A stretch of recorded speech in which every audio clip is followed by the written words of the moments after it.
Alasan Putri Chandrawati belum ditahan meski ditetapkan jadi tersangka pembunuhan Brigadir J. Putri Chandrawati, istri ex Kadif Propam Polri Irjen Ferdy Sambo, jadi tersangka kasus pembunuhan Brigadir J Jumat 19 Agustus 2022. Meski sudah ditetapkan sebagai tersangka, Putri Chandrawati belum ditahan karena alasan sakit. Dikutip dari Tribun News, tim khusus Polri menetapkan istri dari Ferdy Sambo, Putri Chandrawati, sebagai tersangka dalam kasus kematian Brigadir Nofriansyah Yosua Huta Barat alias Brigadir J.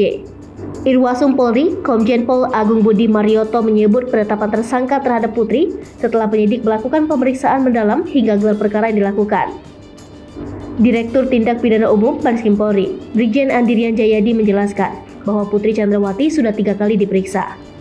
Diketahui Brigadir J tewas tertembak di rumah dinas ex Kadif Propam Polri Irjen Pol Ferdy Sambo di Komplek Polri Duren 3 Jakarta Selatan pada 8 Juli 2022 lalu. Hai pemirsa Sri Popo TV, jangan lupa komen, like, dan subscribe, serta tonton terus berita-berita terupdate lainnya ya.